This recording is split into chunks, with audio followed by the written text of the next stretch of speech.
Governor గారి ప్రసంగం పైన ధన్యవాదాలు తెలిపే తీర్మానం పైన నాకు మాట్లాడే అవకాశం కల్పించినటువంటి మీకు ముందుగా ధన్యవాదాలు తెలియజేస్తూ, గౌరవ తెలంగాణ రాష్ట్ర ముఖ్యమంత్రి శ్రీ రేవంత్ రెడ్డి గారు కూడా ఈ అవకాశం కల్పించినందుకు మీ ద్వారా ధన్యవాదాలు తెలియజేస్తూ, గత 15 నెలలుగా సీఎం రేవంత్ రెడ్డి గారి నాయకత్వంలో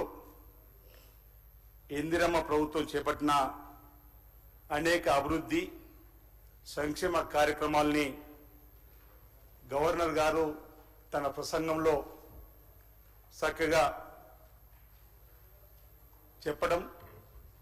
వారికి నా వైపు నుంచి ప్రత్యేకమైనటువంటి కృతజ్ఞతలు ఈ సందర్భంగా తెలియజేస్తూ, తెలంగాణ ప్రజల ఆకాంక్షలకు అనుగుణంగా మా కాంగ్రెస్ ప్రభుత్వం గౌరవ ముఖ్యమంత్రి గారి నాయకత్వంలో అడుగులు వేస్తుంది. గత బీఆర్ఎస్ ప్రభుత్వం ఈ రాష్ట్రాన్ని ఆర్థికంగా చిన్నాభిన్నం చేసినప్పటికీ 7 లక్షల కోట్ల అప్పుల్లో ఈ రాష్ట్రాన్ని అప్పుల కుప్ప రాష్ట్రంగా మార్చినప్పటికీ కూడా ఆ రోజు తెలంగాణ సెంటిమెంట్తో అధికారంలోకి వచ్చి నీళ్లు నిధులు నియామకాలని చెప్పని పేరుతోటి నియంతృత్వ పరిపాలన సాగించినటువంటి ఆ పార్టీకి ప్రజలు తగిన సమయంలో సరైనటువంటి తీర్పునిచ్చి ఈ రాష్ట్రంలో కాంగ్రెస్ ప్రభుత్వం రావాలి, కాంగ్రెస్ ప్రభుత్వంతోనే ఇందిరమ్మ రాజ్యం వస్తుంది, పేదల ప్రభుత్వం ప్రజా పాలన వస్తుందని చెప్పని భావనతో ప్రజలు ఇచ్చిన అవకాశంతో కాంగ్రెస్ ప్రభుత్వం రావడం, ఇందిరమ్మ రాజ్యం గౌరవ ముఖ్యమంత్రి గారు రేవంత్ రెడ్డి గారు ఈ ప్రభుత్వం కొలు తీరింది.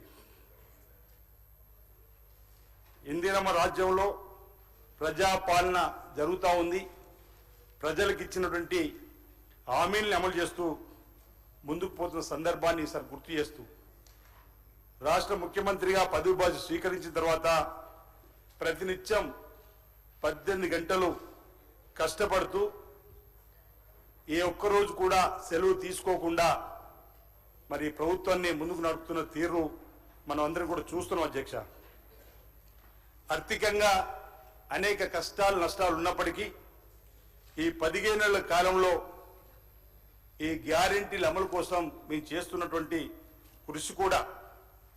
అన్ని వర్గాలకు సమ్మిళిత అభివృద్ధి కోసం మా ముఖ్యమంత్రి రేవంత్ రెడ్డి గారు ఆలోచిస్తున్నారు. దానికి అనుగుణంగా తెలంగాణ అడుగులు వేస్తుందనే మాట ఈ సందర్భంగా చెబుతూ, అధ్యక్ష, ఓ సాహసోపేతమైన నిర్ణయం, ఓ చారిత్రాత్మకమైన నిర్ణయం, ఎవరు ఊహ కందనటువంటి అంశం. గౌరవనీయులు లోక్సభ ప్రతిపక్ష నాయకులు రాహుల్ గాంధీ గారు ఈ దేశంలో కుల గణన జరిగి తీరాల్సిందే,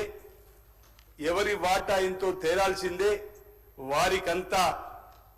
ఈరోజు రాజకీయ ఉద్యోగ విద్యాపరమైనటువంటి అంశాలు అందివ్వాలని చెప్పని ఇచ్చిన పిలుపు మేరకు తెలంగాణలో గౌరవ ముఖ్యమంత్రి రేవంత్ రెడ్డి గారు ఇదే సభలో బీసీ సంక్షేమ శాఖ మంత్రులు పొన్నం ప్రభాకర్ గారి ద్వారా మరి బీసీ కులగణనకు తీర్మానం ప్రవేశపెట్టి సుమారు 1 లక్ష పైన ప్రభుత్వ ఉద్యోగులతోటి శాస్త్రీయ పద్ధతుల్లో ఈరోజు కులగణన జరిపిన తీరు ఆదర్శనీయమైంది, తెలంగాణ మోడల్ అయింది ఈ దేశంలో ఉన్నటువంటి ఇతర రాష్ట్రాలకు. 2011లో దేశ జనాభా లెక్కించిన తదుపరి దేశ జనాభా లెక్కల్లో రాని సందర్భం ఈ 2020లో ఏదైతే కేంద్ర ప్రభుత్వం దేశ జనాభా లెక్కలు జరిపినప్పుడు ఈ తెలంగాణలో జరిపినటువంటి బీసీ కులగణనకు సంబంధించినటువంటి దాన్ని మోడల్గా తీసుకొని దేశవ్యాప్తంగా కూడా కులగణన చేయవలసినటువంటి అవసరం ఉందన్నమాట ఈ సందర్భంగా చెబుతూ, ఈరోజు క్యాబినెట్లో చర్చించి అసెంబ్లీలో కూడా చర్చలో తీసుకొని వచ్చి ఆనాడు ఎన్నికల కంటే ముందు మేము కామారెడ్డిలో బీసీ డిక్లరేషన్లో 42% ఇస్తామనేటువంటి మాటకు అనుగుణంగా రాజకీయ విద్య ఉద్యోగ పరంగా కూడా 42% బీసీలకు ఇవ్వాలని చెప్పని ఓ శాశ్వత నిర్ణయం, చారిత్రక నిర్ణయం తీసుకొని ముందుకు పోతున్న అంశాన్ని కూడా ఈ సందర్భంగా ఇక్కడ చెప్పడానికి గర్వపడుతున్నామని చెప్పిన మాట సందర్భంగా చెబుతూ ఈరోజు ఈ అంశంలో కూడా కొన్ని విమర్శలు చేస్తున్నప్పటికీ అసలు ఇప్పటివరకు లెక్క ఎక్కడ కూడా పక్కాగా లేని సందర్భంలో బీసీల కులగణన ద్వారా 56.33% ఈరోజు లెక్క తేలిన సందర్భంలో దానికి అనుగుణంగా భవిష్యత్తులో ఆ వర్గాలకు ప్రభుత్వాల పక్షాన వచ్చేటువంటి రాయితీలు కానీ, వచ్చేటువంటి ఉపాధి కానీ, వచ్చేటువంటి న్యాయం చేసేటువంటి కార్యక్రమాలకు సహకారం అందించాల్సింది పోయి ప్రతిపక్షాలకు సంబంధించినటువంటి బీఆర్ఎస్ కానీ, బీజేపీ కానీ అక్కడక్కడ విమర్శించిన తీరును సరికాదని మాట సందర్భంగా చెబుతూ అసలు బీసీ కులగణన జరుగుతుంటే వైపు బాధ్యత గల ప్రతిపక్ష నేతగా ఉన్నటువంటి కేసీఆర్ గారు కానీ, ఈ సభలో ఉన్నటువంటి ఇతర పెద్దలు ప్రతినిత్యం మాట్లాడేటువంటి హరీష్ రావు గారు కానీ, కేటీఆర్ గారు కానీ అసలు ఈ బీసీ కులగణనలో పాల్గొనకపోవడాన్ని ఏమన్నా అధ్యక్షాన్ని అడుగుతా ఉన్నాం. ఈరోజు బలిన వర్గాలపై ఇంత చిన్న చూపాన్ని అడుగుతున్నాం. ఓవైపు బీసీ కులగణన జరుగుతుంటే అందులో వాళ్ళు చేరి వాళ్ళ యొక్క వివరాలు చెప్పి దీనికి ఊతం ఇవ్వాల్సినటువంటి వీళ్ళు అందులో పాల్గొనకుండా ఇంకా ప్రతినిత్యం విమర్శలు చేస్తూ గౌరవ ముఖ్యమంత్రి రేవంత్ రెడ్డి గారు కానీ ప్రభుత్వాన్ని కానీ బదనం చేసేటువంటి కార్యక్రమం చేస్తున్నారు. ఇది సరికాదన్నమాట అనేక సందర్భాలు చెప్పినాం. ఈ సభ ద్వారా కూడా ఈరోజు ఈ కులగణన జరగడం అనేది చారిత్రాత్మక నిర్ణయము, ఓ సాహసోపేతమైన నిర్ణయము. బలహీన వర్గాలందరూ కూడా ఎన్నో సంవత్సరాలుగా ఎదురు చూస్తున్నటువంటి ఓ అంశం ఈరోజు తెలంగాణలో రావడం, ఈ తెలంగాణ దేశానికి రోల్ మోడల్ కావడం ఈరోజు ఇక్కడ మేము అదృష్టంగా భావిస్తున్నాం అధ్యక్ష. అదేవిధంగా ఉన్నటువంటి భారతీయ జనతా పార్టీకి సంబంధించినటువంటి మిత్రులు కూడా ఈరోజు చిత్తశుద్ధితోటి ఏదైతే 42% రిజర్వేషన్ ఇవ్వాలని చెప్పి మేము అనుకుంటున్నామో భారతీయ జనతా పార్టీ కేంద్రంలో ఉన్నటువంటి ప్రభుత్వంతో ఒప్పించి మెప్పించి ఈ రిజర్వేషన్ కు అక్కడ కూడా మాకు సహకారం అందించి ఏమాత్రం ప్రేమ ఉన్న కేంద్రం ఒప్పించి 42% రిజర్వేషన్ అమలయ్యేలా చూడాలని చెప్పి ఇక్కడ ఉన్నటువంటి భారతీయ జనతా పార్టీ కూడా ఈ సందర్భంగా నేను తెలియజేస్తూ ఈరోజు అన్ని విధాలుగా బలహీన వర్గాలకు సంబంధించిన వారికి న్యాయం జరపాలని చెప్పిన ఆలోచనతోనే ఈ ప్రభుత్వం ముందుకు పోతున్న మాటను చెప్తూ ఈ అంశంలో బలహీన వర్గాలకు సంబంధించిన వారిగా మా ముఖ్యమంత్రి రేవంత్ రెడ్డి గారికి సర్వదా రుణపడి ఉంటామన్న మాట సందర్భంగా నేను తెలియజేస్తూ